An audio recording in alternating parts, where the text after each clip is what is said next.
Most people don't realize that the quiet, methodical man who now leads Canada is systematically dismantling 70 years of American economic dominance over North America.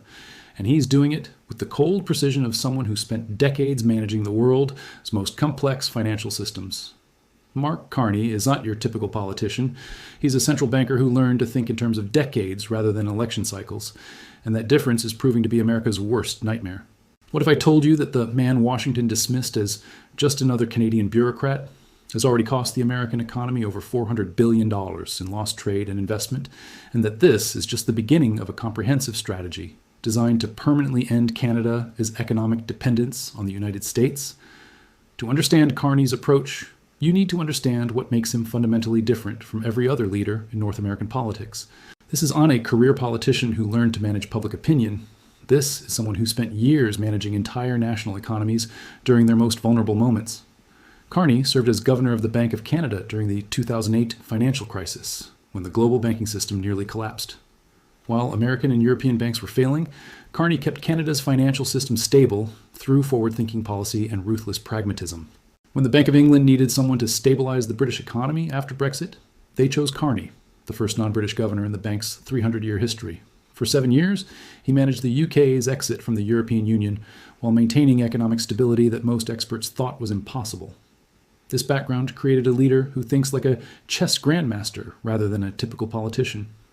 Where politicians react to immediate pressures, central bankers analyze systemic risks and plan strategies that unfold over years or decades. When Carney became Prime Minister in early 2025, following Justin Trudeau's resignation, he brought this central banker mentality to international relations. Instead of engaging in the theatrical disputes and Twitter wars that have characterized North American politics, he approached the deteriorating relationship with the United States as a systemic risk that required comprehensive, long-term solutions. The Trump administration's approach to Canada had become increasingly hostile and unpredictable.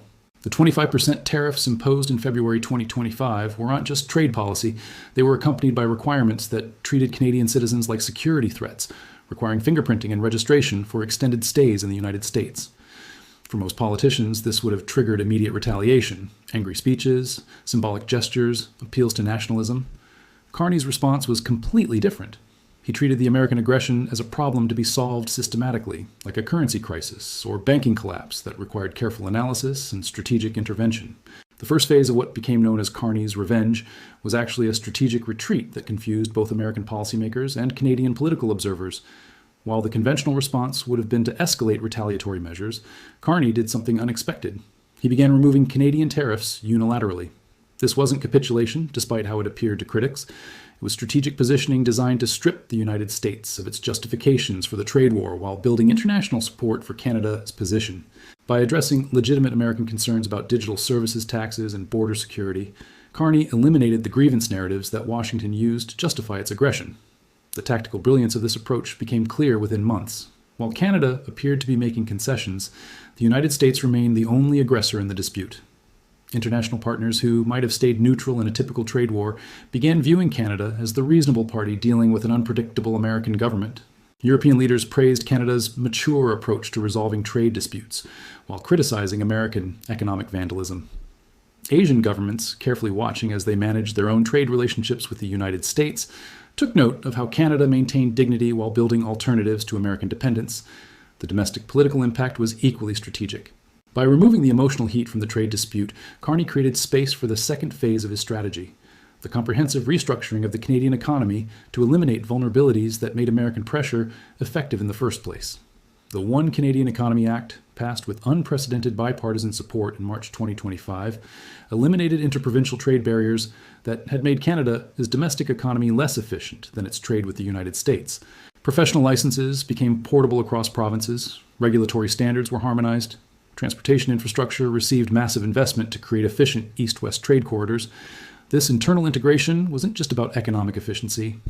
It was about reducing Canada's dependence on American markets by making domestic alternatives economically viable.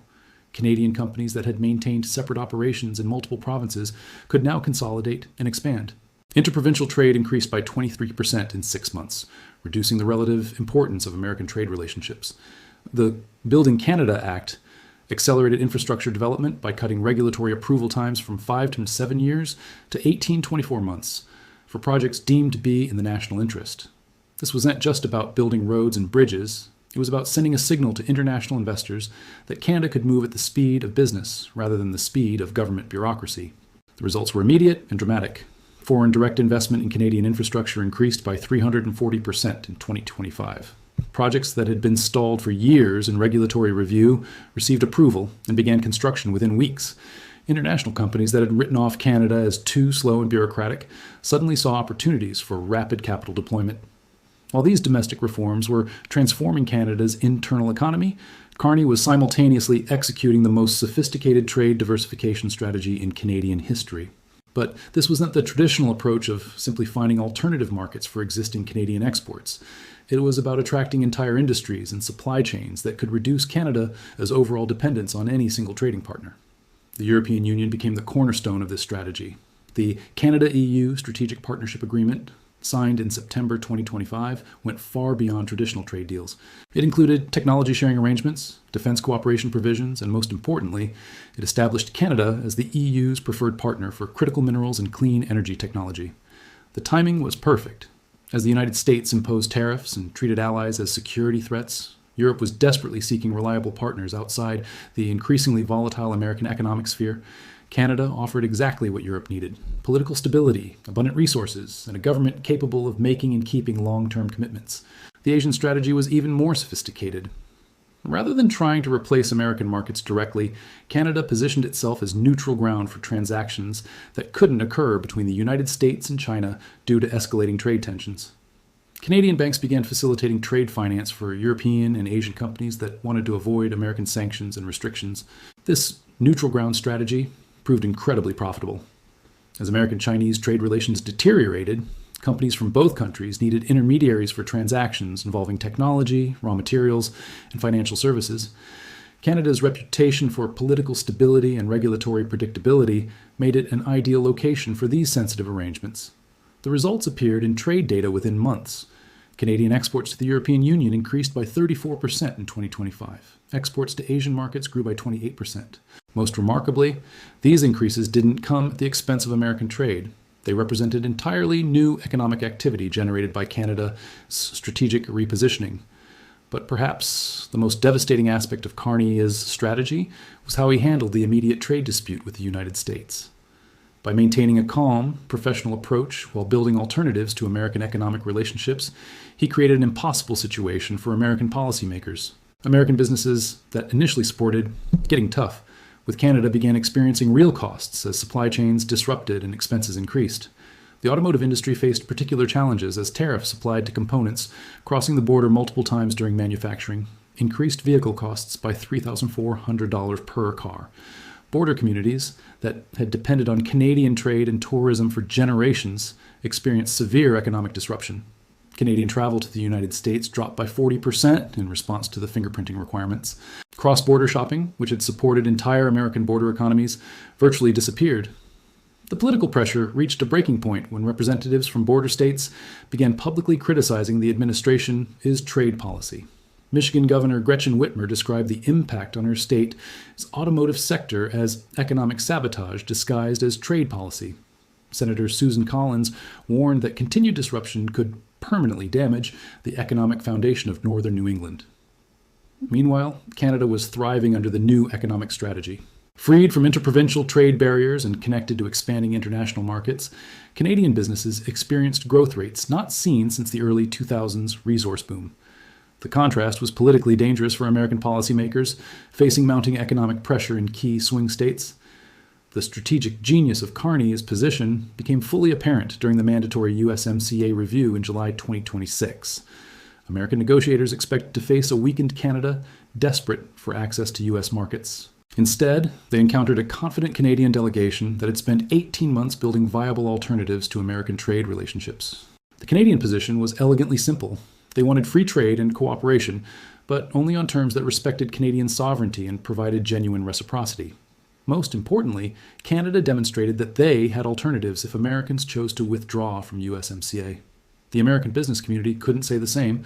Over 3 days of congressional hearings, More than 150 American industry leaders testified about the catastrophic impact that USMCA termination would have on their operations. Agricultural representatives warned that losing Canadian markets would bankrupt thousands of American farms. Manufacturing executives described supply chains so integrated with Canadian operations that separation would require years of reconstruction at enormous cost. The testimony revealed the fundamental asymmetry that Carney had created. Canada could survive and prosper without preferential access to American markets because of the alternative relationships they had built. The United States, however, faced potential economic catastrophe from losing Canadian cooperation. This represented a complete reversal of the power dynamic that had governed North American relations for generations. Instead of a dominant United States setting terms for a dependent Canada, the relationship had become one where Canada held the stronger negotiating position. The long-term implications of Carney's strategy extend far beyond trade policy. Canada's successful pivot away from American dependence while building stronger relationships with Europe and Asia positions the country as an attractive partner for other nations seeking to diversify their own economic relationships. Countries that have experienced American economic coercion through sanctions, tariffs, or trade disputes are studying the Canadian model as a template for building strategic autonomy. The combination of internal integration, infrastructure acceleration, and diplomatic diversification offers a roadmap that other middle powers could adapt to their own circumstances. This is creating what international relations scholars call a coalition of the middle, countries that collectively represent an alternative to American-dominated international systems. Canada's leadership in this emerging coalition provides it with influence that extends far beyond its economic or military capabilities. The timing couldn't be worse for American interests. As the United States faces mounting challenges from China and other rising powers, it needs allies more than ever. But the aggressive unilateralism that has characterized recent American foreign policy is driving potential partners toward alternatives like the Canadian model. China has taken careful note of Canada's success in building strategic autonomy while maintaining beneficial relationships with all major powers. Chinese policymakers see the Canadian approach as validation of multipolarity, a world where no single power dominates and all countries maintain options for cooperation and competition. The domestic implications within Canada are equally significant. The success of Carney's strategy has created unprecedented national confidence around a vision of Canada as an independent middle power, rather than a junior partner in an American-dominated system. Polling shows remarkable consensus across traditional political divides. Conservative voters who historically favored closer ties with the United States now support strategic autonomy. Progressive voters celebrate the country's independent course. This national unity provides political stability for long-term strategic thinking rather than short-term electoral calculations. The economic benefits continue compounding as Canada's approach generates momentum. International companies that initially established Canadian operations as hedges against trade uncertainty are discovering genuine competitive advantages that encourage expanded investment. Canadian universities attract increased international collaboration as the country's reputation for stability and innovation grows. What began as a defensive response to American economic aggression has evolved into a comprehensive strategy for Canadian prosperity that does not depend on American approval. This represents one of the most successful examples of strategic adaptation by a middle power in modern international relations. The key insight that separates Carney's approach from traditional political responses is his understanding of systemic risk and long-term planning. Where politicians might focus on winning immediate battles or scoring rhetorical points, Carney identified the fundamental vulnerabilities in Canada's economic structure and methodically addressed them. The result is a Canada that is more prosperous, more autonomous, and more internationally respected than at any point in its history. The quiet bureaucrat, who was supposed to manage a trade dispute, has instead orchestrated a comprehensive transformation of Canadian economic and foreign policy that positions the country for decades of success. The lessons for other countries are profound. The Canadian experience demonstrates that strategic patience, internal integration, and diplomatic diversification can create alternatives to dependence on dominant powers. The key is not challenging hegemonic powers directly, but building sufficient autonomy that coercive pressure becomes ineffective.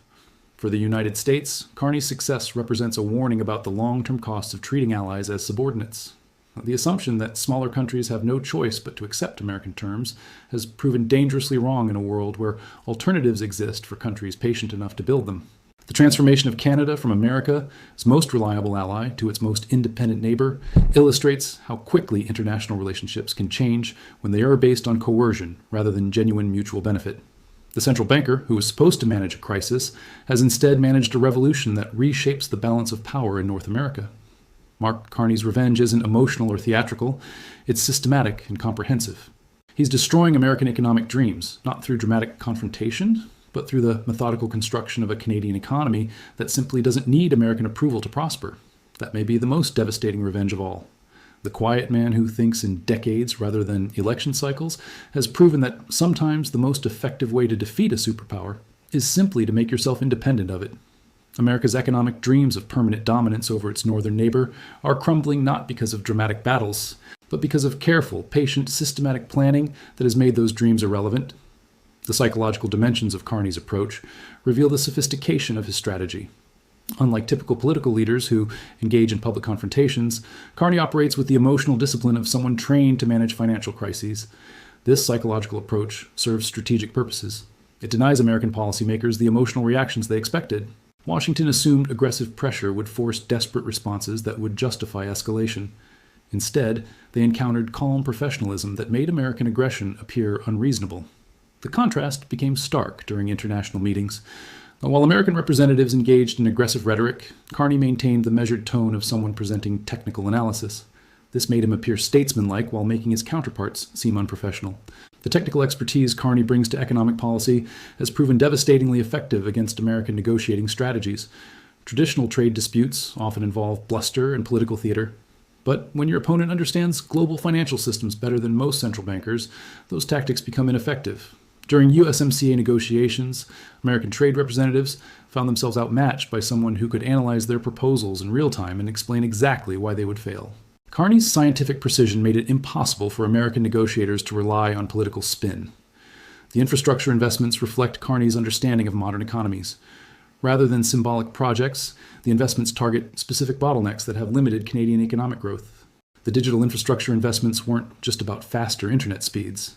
They were positioned to support data centers and technology companies relocating from the United States to take advantage of Canada's cheap hydroelectric power. The energy strategy demonstrates sophisticated long-term thinking. Canada is building comprehensive energy infrastructure that will provide competitive advantages for decades. The hydroelectric expansion creates reliable, low-cost energy that makes Canada attractive for energy-intensive industries like data centers and advanced manufacturing. These industries are mobile and relocate wherever they find the best combination of costs and reliability. Canada's energy advantages are devastating to American economic interests because they are based on geographic factors that cannot be replicated. While the U.S. struggles with aging power grids, Canada can offer industrial customers electricity at 60 to 70% lower costs. This energy advantage is attracting exactly the kind of high-value industries that the United States is trying to reshore from China. Advanced manufacturing and AI research require enormous amounts of reliable electricity. Companies are discovering Canadian locations offer better value propositions. The agricultural strategy focuses on building integrated supply chains that control food production from farm to consumer. The investments in agricultural processing facilities capture more value from Canadian agricultural production, while reducing dependence on American markets. The financial sector reforms position Canada as neutral ground for international financial transactions that can't easily occur through American-controlled systems. Canadian banks are facilitating trade finance for companies that want to avoid American sanctions or regulatory complications. The cryptocurrency initiatives represent another dimension of financial independence. As digital currencies become more important in international trade, Canada's early investments in blockchain technology provide first-mover advantages. The immigration policies demonstrate understanding of how human capital flows work in modern economies. Rather than competing through higher wages alone, Canada attracts international talent by offering comprehensive packages that include career opportunities, quality of life, and long-term security. The fast-track immigration programs for skilled workers in technology, finance, and advanced manufacturing are designed to support industries relocating from the United States. This creates virtuous cycles where business relocations attract talent, which attracts more investment. International students who study in Canada often remain as workers and eventually citizens, providing sustained human capital advantages. The tuition revenues also support university research programs that complement industrial development strategies. The research and development investments reflect Carney's understanding that sustainable competitive advantages must be based on innovation. The AI research initiatives ensure Canada has domestic expertise in technologies that will determine future economic competitiveness. The defense components recognize that economic independence must be backed by the ability to protect national interests. The Arctic strategy establishes Canada's presence in regions becoming increasingly valuable due to climate change and resource development. Mark Carney's revenge isn't emotional or theatrical, it's systematic and comprehensive. He's destroying American economic dreams not through dramatic confrontation, but through the methodical construction of a Canadian economy that doesn't need American approval to prosper. The central banker's revenge is complete, and the new North American reality is one where Canada calls its own shots. What changes have you observed in Canada's international relationships or economic policies in your area? Share your perspective in the comments. Your local observations help illustrate the scope of this continental transformation.